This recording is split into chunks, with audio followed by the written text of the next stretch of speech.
কৃষক কার্ড বাবদ 1062,50,00,000 টাকা বরাদ্দের প্রস্তাব করছি।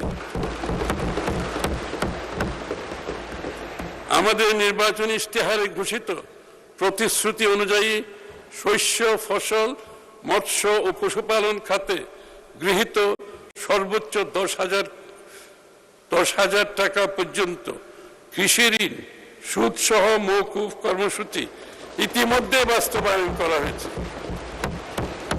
এবং এ বাবদ চলতি অর্থ বছরে 1,568,96,96,00,000 টাকা বরাদ্দ প্রদান করা হয়েছে।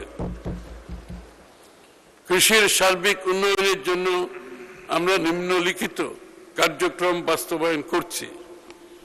কৃষি পুনর্বাসন ও প্রণোদনা কর্মসূচির আওতায় বিনামূল্যে বীজ, সার ও অন্যান্য উপকরণ সহায়তা প্রদান করা হচ্ছে।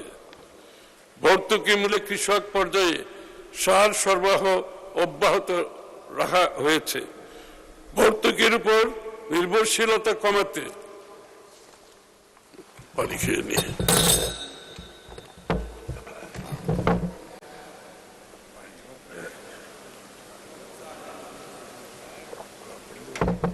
ঠিক আছে,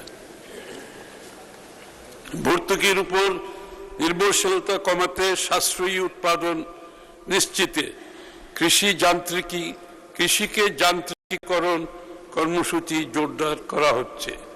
আমাদের অনেক সময় শ্রমিকের অভাব থাকে, এর জন্য কৃষিকে আরো সামনের দিকে এগিয়ে নিয়ে যাওয়ার জন্য যান্ত্রিকীকরণ প্রয়োজনীয়তা দেখা দিয়েছে। কৃষি পণ্যের বহুমুখীকরণ কার্যক্রম জোরদার করা হয়েছে। পচনশীল পণ্যের জন্য কোল্ড স্টোরেজ ও কোল্ড চেইন ব্যবস্থা সম্প্রসারণ করা হচ্ছে। আমাদের অনেক পচনশীল খাদ্যশস্য নষ্ট হয়ে যায়, এই জন্য এই ব্যবস্থা নেওয়া হচ্ছে। মাননীয় স্পিকার, আম চাষীদের জন্য বরেন্দ্র অঞ্চলে বিশেষ হিমাগার স্থাপন করা হচ্ছে। কৃষি উপকরণ বিতরণ, কৃষি পুনর্বাসন ও প্রণোদনা কার্যক্রম সুচারুরূপে সম্পাদনের লক্ষ্যে কৃষক ডাটাবেজ তৈরির উদ্যোগ গ্রহণ করা হয়েছে।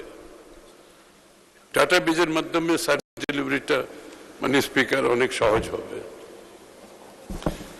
ইতিপূর্বে বিএনপি সরকার কর্তৃক প্রবর্তিত স্বেচ্ছাশ্রমে খাল খনন কর্মসূচি বাংলাদেশের একটি সফল সামাজিক আন্দোলনের নাম, যা মাননীয় প্রধানমন্ত্রী তারেক রহমান পুনরায় চালু করেছেন।